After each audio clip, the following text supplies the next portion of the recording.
এক মন্ত্রী ছিল, সে সবসময় শুধু বলে যে আল্লাহ যা করে ভালোর জন্যই করে। তো একবার রাজামশাইয়ের একটা আঙ্গুল কেটে গেল, কোন একটা কাজ করতে গিয়ে আঙ্গুলটা কেটে গেল।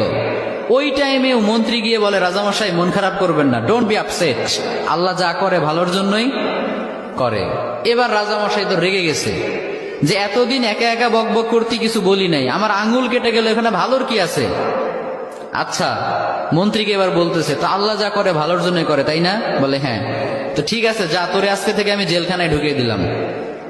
আল্লাহ যা করে ভালোর জন্যই করে, তার মানে জেলে যাওয়াটাও তোর জন্য ভালো। ঠিক আছে, যা, তোর মন্ত্রিত্বও কেড়ে নিলাম, জেলখানায় ঢুকিয়ে দিলাম।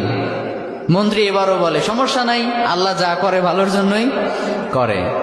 তো এবার রাজামশাই আরেকটু রেগে গেছে যে পানিশমেন্ট দিতে চাইলাম, উল্টা দিকে আমাকে নিয়ে ঠাট্টা করে, ভালো লাগতেছে না, কি করবে?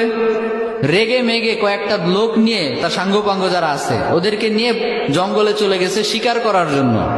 কি করার জন্য? পশু শিকার করার জন্য। তো পশু শিকার করছে করছে, ইন দ্য মিন টাইম কয়েকটা লোক তাদের উপর হামলা করলো।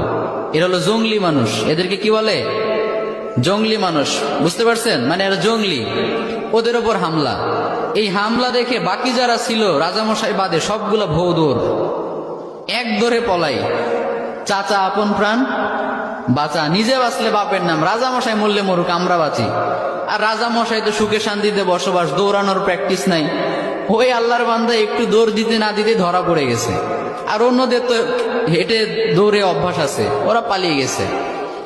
এখন রাজামশাইকে সবাই ধরে নিয়ে চলে গেছে এক জায়গায়। আসলে রাজামশাইকে তারা নিয়ে গিয়েছে জবাই করার জন্য। কি করার জন্য? তাদের বিশ্বাস মতে প্রত্যেকটা বছর তারা তাদের দেবদেবীর উদ্দেশ্যে একটা করে মানুষ উৎসর্গ করে। তাদের ধারণা হচ্ছে একটা করে মানুষ যদি আমরা প্রত্যেক বছর উৎসর্গ করি দেবদেবীদের জন্য, তাহলে পুরো বছরটা দেবদেবীরা আমাদেরকে সিকিউরিটি দিবে, নিরাপত্তা দিবে। তো ওই কারণে রাজামশাইকে নিয়ে গিয়েছে, শুয়ে দিয়েছে, জবাই করবে। এখন যেই না জবাই করতে যাবে, ইন দ্য মিন টাইম একজন চিৎকার করে উঠে বলে, স্টপ, থামো, একে দিয়ে হবে না। কেন, কি সমস্যা? বলে, খেয়াল করে দেখো, এর একটা আঙ্গুল কাটা। সুবহানাল্লাহ পড়বেন না? আমাদের দেবদেবীদের জন্য উৎসর্গ করতে গেলে একেবারে পারফেক্ট মানুষ লাগবে, যার কোনো খুঁত নাই, কোনো খাত নাই। এই লোকের তো একটা আঙ্গুল কাটা, একে দিয়ে আমাদের কাজ হবে না, ওকে ছেড়ে দাও। সুবহানাল্লাহ পড়েন। রাজামশাইকে ছেড়ে দিল। রাজামশাই খুশিতে এক দৌড়ে এসে জেলখানায় এসে মন্ত্রীকে বলে, মন্ত্রী মশাই, আপনি ঠিকই বলছিলেন, আল্লাহ যা করে ভালোর জন্যই করে।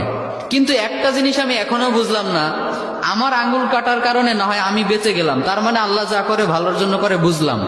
তা আপনাকে যে জেলখানায় দিলাম, এখানে আপনার কি ভালো, এটা তো বুঝলাম না। মন্ত্রী মশাই বলে, রাজামশাই এখনো বুঝেন নাই? আচ্ছা বলেন তো, আমি যদি আজকে জেলে না থেকে বাইরে থাকতাম, আপনি শিকার করতে কাকে নিতেন সাথে?